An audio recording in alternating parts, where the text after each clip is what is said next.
সুপ্রিয় দর্শক শ্রোতা ভাই বোন, আমাদের জীবনে এমন কিছু সময় আসে যখন দেয়ালে পিঠ থেকে যায়, যখন আমাদের নির্দিষ্ট চাওয়া পূরণ করা ছাড়া আর বিকল্প কোনো পথ সামনে খোলা থাকে না।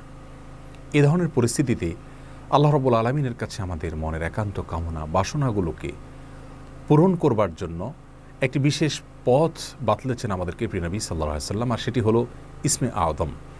ইসমে আযম মানে হলো মহান নাম। আল্লাহ রাব্বুল আলামিনের এই ইসমে আযম তথা মহান নামের মাধ্যমে কোনো কিছু চাওয়া হলে তিনি সেটা পূরণ করেন। এই নামের মাধ্যমে আল্লাহকে ডাকা হলে তিনি সেটাকে সাড়া দেন। এ মর্মে নবী আলাইহিস সালামের অনেকগুলো হাদিস রয়েছে।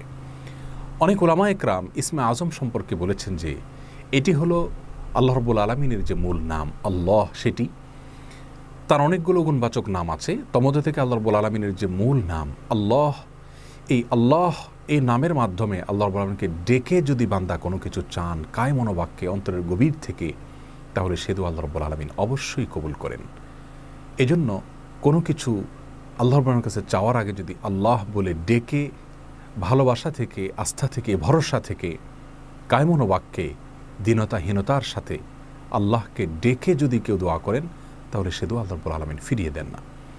ইসমে আযম সম্পর্কে আরও নির্দিষ্ট করে আমরা নবী আলাইহিস সালামের যে হাদিসটি দেখতে পাই, সেটি তিরমিজিতে বর্ণিত হয়েছে, আরও বিভিন্ন হাদিসের কিতাবে বর্ণিত হয়েছে। সে হাদিস সম্পর্কে বিশ্ববিখ্যাত হাদিসবিদ হাফিজ ইবনে হাজার আল আসকালানী রাহিমাহুল্লাহ ফাতহুল বারীতে লিখেছেন যে ইসমে আযম সম্পর্কে সবচেয়ে বিশুদ্ধতম হাদিস হলো এটি। আর সেটি হলো এই যে বুরায়দা রাদিয়াল্লাহু আনহু বর্ণনা করেছেন, এক ব্যক্তি নামাজের মধ্যে একবার কিছু বাক্য বলে উঠলেন। নবী সাল্লাল্লাহু আলাইহি সাল্লাম তার কথাগুলো শুনলেন। তিনি বলে উঠলেন, আল্লাহুম্মা ইন্নী আসআলুকা বিআন্নী আশহাদু আন্নাকা আনতাল্লাহ লা ইলাহা ইল্লা আনত আল আহাদুস সামাদ আল্লাযী লাম ইয়ালিদ ওয়া লাম ইউলাদ ওয়া লাম ইয়াকুল লাহু কুফুয়ান আহাদ। তার মুখে এই বাক্যগুলো শুনে নবী আলাইহিস সালাম বলেছেন, নিশ্চয়ই এই লোকটি ইসমে আযম পাঠ করেছে। ইসমে আযমের মাধ্যমে আল্লাহ রাব্বুল আলামিনের কাছে কোনো কিছু চাওয়া হলে তিনি সেটা ফিরিয়ে দেন না। এর মাধ্যমে আল্লাহকে ডাকলে তিনি অবশ্যই তাতে সাড়া দেন। এই হাদিসের ভিত্তিতে অনেক মুহাদ্দিসিন ইকরাম বলেছেন এটি হলো সেই দোয়া যেটাকে ইসমে আযম বলা হয়, যার মাধ্যমে এটি পাঠ করার পর আল্লাহর কাছে কোনো কিছু পেশ করলে সেটাকে অবশ্যই আল্লাহ তাআলা পূরণ করেন। মনের যে কোনো ভালো আশা আল্লাহ তাআলা পূরণ করে থাকেন। দোয়াটি আবারও বলছি, আল্লাহুম্মা ইন্নী আসআলুকা বিআন্নী আশহাদু আন্নাকা আনতাল্লাহ লা ইলাহা ইল্লা আনত আল আহাদুস সামাদ আল্লাযী লাম ইয়ালিদ ওয়া লাম ইউলাদ ওয়া লাম ইয়াকুল লাহু কুফুয়ান আহাদ। যার অর্থ হলো, হে আল্লাহ, আমি আপনার কাছে প্রার্থনা করছি এই মর্মে যে, এই জন্য যে, এই ভিত্তিতে যে আমি সাক্ষ্য দেই আপনি আল্লাহ, আপনি ছাড়া সত্যিকারের কোনো মাবুদ নেই, আপনি কারো মুখাপেক্ষী নন, আপনি একক, এবং আপনি কাউকে জন্ম দেননি, আপনাকেও কেউ জন্ম দেয়নি, এবং আপনার সমকক্ষ আর কেউ হতে পারে না।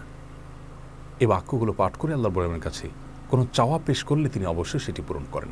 কেউ যদি অত্যন্ত সংক্ষেপে ইসমে আযমের মাধ্যমে দোয়া করতে চান, তাহলে তিনি আল্লাহ রাব্বুল আলামিনের প্রতি আন্তরিকতা, ভালোবাসা, শ্রদ্ধা, বিশ্বাস, ভক্তি এবং ভরসা রেখে আল্লাহকে ডেকে ডেকে মায়ার সাথে, মমতার সাথে, আল্লাহর অনুগ্রহগুলোর কথা স্মরণ করে আল্লাহকে ডেকে ডেকে তার মনের চাওয়াগুলো পূরণ করবেন। এটা হবে ইসমে আযমের সবচাইতে ছোট ভার্সন। আর যদি কারোর হাতে সময় থাকে, তাহলে তিনি ইসমে আযমের যে দোয়াটি আমরা কথা বলেছি, আল্লাহুম্মা ইন্নী আসআলুকা বিআন্নী আশহাদু আন্নাকা আনতাল্লাহ লা ইলাহা ইল্লা আনত আল আহাদুস সামাদ আল্লাযী লাম ইয়ালিদ ওয়া লাম ইউলাদ ওয়া লাম ইয়াকুল লাহু কুফুয়ান আহাদ। এই দোয়াটা তিনি পাঠ করবেন, করে আল্লাহর কাছে তার চাওয়া পেশ করবেন। জীবনের কঠিন মুহূর্তগুলোতে বিশেষ করে এই ইসমে আযম পাঠ করে আল্লাহর বাবার কাছে দোয়া করব, সেটা অবশ্যই আল্লাহ তাআলা কবুল করবেন যদি দোয়ার মৌলিক শর্তগুলো আমরা পূরণ করে থাকি। হালাল বক্ষণ করা, কায় মনোবাক্যে দোয়া করা এবং দোয়ার ক্ষেত্রে আন্তরিকতা এবং ঐকান্তিকতা থাকা, এই বিষয়গুলোকে যদি খেয়াল করে আমরা দোয়া করি, ইনশাআল্লাহ বিইذনিল্লাহ আল্লাহ তাআলা আমাদের সে দোয়া পূরণ করবেন। কোনো কারণে সে দোয়া যদি পূরণ হতে আমরা না দেখি, তাহলে সন্দেহাতীতভাবে আমাদের বিশ্বাস রাখতে হবে এটা পূরণ এই মুহূর্তে না হওয়ার মাঝে আমাদের জন্য কল্যাণ নিহিত আছে। আল্লাহ তাআলা এর বিনিময়ে আমাদেরকে আখিরাতে দিবেন।